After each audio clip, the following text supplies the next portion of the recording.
Hi everybody. I just wanted to make a video recommending a movie that I saw, and also I wanted to just offer some words of encouragement to this community and tell you that the problem is not you. Okay, if you are, and I especially want to tell people that were born into narcissistic households. The problem is not you. So let's start with the movie recommendation. We all know who Mohandas Gandhi is, right? He's the major historical figure that emancipated India from British rule, and it's one of the most sanctified figures, politicians in history. And what stands out, at least in terms of his public image, is that he professed nonviolence, and he moved the Indian masses in ways that other historical figures were not able to do. He led rallies to boycott British textiles. He led rallies to boycott salt that was produced by British companies because he felt that India was being exploited by the British Empire. So he basically led the nonviolence movement towards the emancipation of India, and he was a very formative figure. There's very, very few bad things that you can say about Gandhi. His name is often invoked as just kind of the image of saintliness in politics. And it's almost sacrosanct to say anything negative about him because of his influence on India. And he's a symbol of India. Now, I want to just say that it's the moral stance that he took that makes him stand out. It makes him more well known than other Indian politicians of the time, like Nehru. Everybody knows Nehru, but who knows about Indian history? But Gandhi is really a symbol of Indian independence. And so with that said, many people take issue, if they truly know about his biography, with how he treated his children. And in particular, he had a son. His name was Harilal Gandhi, and it was his eldest son. He ended up being an alcoholic. His wife died. All of these horrible things happened to him. And the film that I'm recommending is called Gandhi, My Father, and it paints him as a covert narcissist. And it's exquisitely done, this film. Now, I just want to say that I don't want to take a position as to what I feel about Gandhi, because I don't know enough about his biography in order to judge him, and I never knew him as a person, obviously. So any opinion of mine is not an educated one, but in particular this film, which is based on historical facts, renders him in a light that is very negative. So it shows him as the public figure that he was, the saintly kind of monastic figure that he was, and it puts him, it pits this image of him against the way he treated his family, how his family was secondary in his life to his political mission, and how he only really saw his children as props in order to advance his political aspirations, his aspirations for India itself.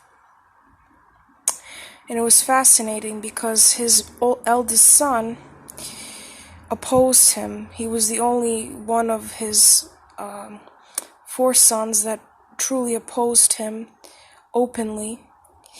And in the movie, he clearly is seen as denouncing Gandhi while people are cheering his name.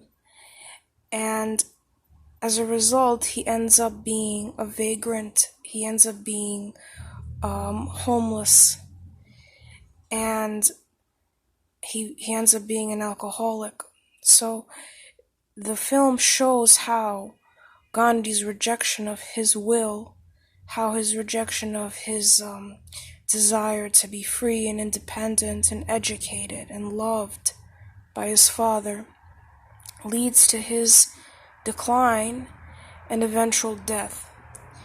So I really, really, really recommend this for those of you that are interested in narcissism and psychopathy, and how sometimes even the most saintly people that nobody would even suspect would be capable of anything evil are in fact evil or capable of evil. And it shows how Gandhi sabotages his son, which is fascinating to me. How he scapegoats him, how he tries to make it seem as if his decline is his own fault, and how it's not a reflection of his image. It's a really fascinating movie. Now, with that said, I also want to talk about how it's not your fault. I'm addressing this in particular to the sons and daughters of narcissistic parents, and covert narcissistic parents especially. It's not your fault that you were fooled, okay? You grew up with these people at a time when you had no perspective, where you couldn't defend yourself, where people didn't defend you against them. And I want to empower you and say that now you have the possibility of changing your life, and that's your responsibility to do that. And I just want to say that it's not your fault that you're in no contact with your family if you know that they're sociopaths. And I just want to encourage you to never, ever, ever let other people try to convince you that what you're doing is wrong, that what you're doing is cruel. Chances are, if you have escaped a sociopathic family unit where there is a sociopath and everybody in the family unit is assigned a role, whether it be the caretaker of the sociopath, the black sheep, the golden child, whatever. You are the only sane person in this room. You are the only sane person that is capable of independent thought. But you also have to transcend your past, and that's the most difficult part of it, is that you're still used to thinking of yourself as a